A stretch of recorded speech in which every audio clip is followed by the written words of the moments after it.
নমস্কার। আচ্ছা, আমাদের চারপাশের এই যে বিশাল সবুজ দুনিয়া, মানে গাছপালা, এদেরকে বিজ্ঞানীরা ঠিক কিভাবে সাজিয়ে গুছিয়ে রেখেছেন?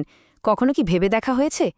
চলুন না, আজ উদ্ভিদ জগতের এই বিশাল রহস্যময় দুনিয়াটাকে একদম সহজ করে চিনে নেওয়া যাক। শুরুতেই একদম সহজ একটা প্রশ্ন করি। আচ্ছা, গাছের কি প্রাণ আছে?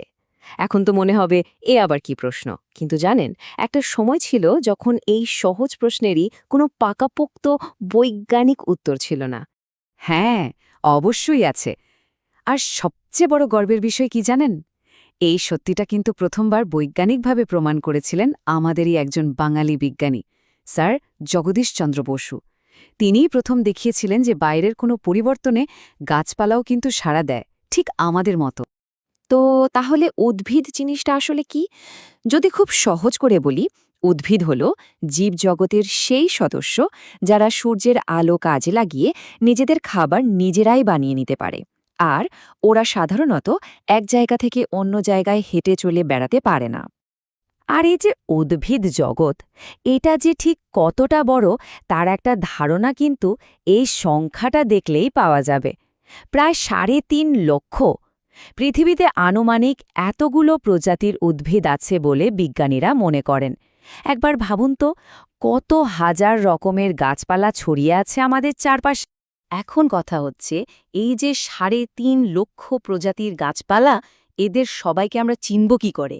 এটা তো একটা বিশাল ব্যাপার।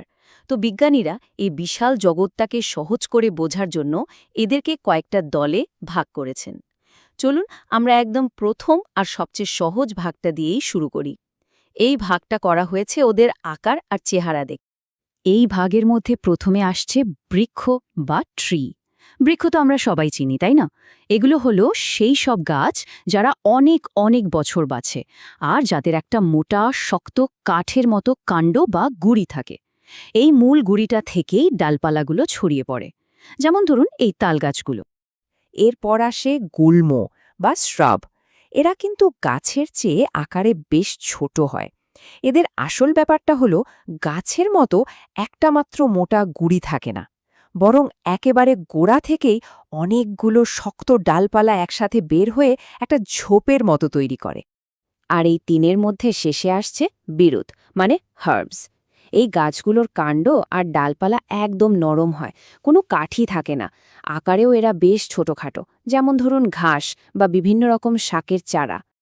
আচ্ছা, আকার আকৃতি দিয়ে ভাগাভাগি তো বোঝা গেল, কিন্তু এটা তো গেল একদম ওপর দেখা। এবার চলুন উদ্ভিদরাজ্যের সবচেয়ে গুরুত্বপূর্ণ আর বৈজ্ঞানিক যে ভাগ, সেটার দিকে নজর দেওয়া যাক। আর এই ভাগটা দাঁড়িয়ে আছে খুব সাধারণ একটা প্রশ্নের ওপর: গাছে কি ফুল ফোটে নাকি ফোটে না? পুরো উদ্ভিদ জগৎকে বিজ্ঞানীরা মূলত এই দুটো বড় দলেই ভাগ করেন। একদিকে আছে অপুষ্পক উদ্ভিদ, মানে যাদের ফুল ফল বা বীজ কিছুই হয় না। আর অন্যদিকে আছে সপুষ্পক উদ্ভিদ, সোজা কথায় যে গাছগুলোতে ফুল ফোটে আর সেই ফুল থেকেই পরে ফল আর বীজ তৈরি হয়। ব্যাপারটা আরও পরিষ্কার হবে এই ছবিটা দেখলে। দেখুন, বাদিকে যে ফার্ন গাছটা রয়েছে, ওটা হলো অপুষ্পক উদ্ভিদ, ওর কোনো ফুল হয় না। আর ডানদিকে এই যে হলুদে ভরা সরিষা ক্ষেত, এটা হলো সপুষ্পক উদ্ভিদের একটা চমৎকার উদাহরণ।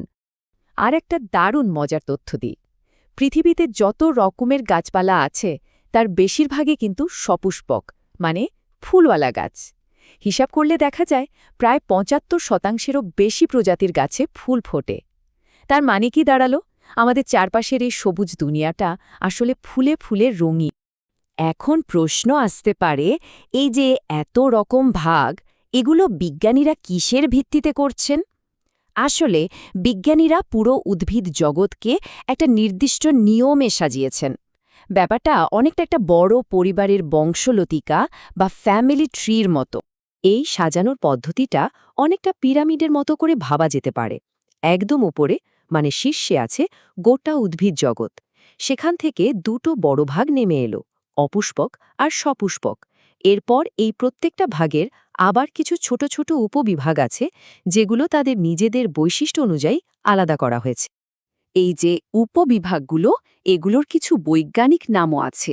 যেমন অপুষ্পক উদ্ভিদদের মধ্যে পড়ে থ্যালোফাইটা, ব্রায়োফাইটা, টেরিডোফাইটা। আর সপুষ্পকদের মধ্যে আছে ব্যক্তবীজী আর গুপ্তবীজী। হ্যাঁ, নামগুলো প্রথমবার শুনতে একটু কঠিন লাগতে পারে, কিন্তু ঘাবড়ানোর কিছু নেই। আপাতত শুধু ভাগগুলো আছে, এটা জেনে রাখলেই চলবে। তো এই আলোচনা থেকে আমরা দেখলাম যে উদ্ভিদ জগৎকে আসলে কত সুন্দর আর গোছানো ধাপে ধাপে সাজানো সম্ভব। আর এই যে ভাগ করার পদ্ধতি, এটাই কিন্তু আমাদের চারপাশের সবুজ দুনিয়াকে আরও ভালোভাবে চিনতে আর বুঝতে সাহায্য করে। সুতরাং মূল কথাটা কি দাঁড়ালো? আমরা গাছের আকার আকৃতি দেখে ভাগ করি, বা ফুল ফোটে কি ফোটে না সেটার উপর ভিত্তি করে ভাগ করি। যেভাবে করি না কেন, এই সমস্ত পদ্ধতি আমাদের এই বিশাল আর বৈচিত্র্যময় উদ্ভিদ জগৎটাকে একটা নিয়মের মধ্যে ফেলে বুঝতে সাহায্য করে। আচ্ছা, শেষ করার আগে একটা কথা ভাবা যাক।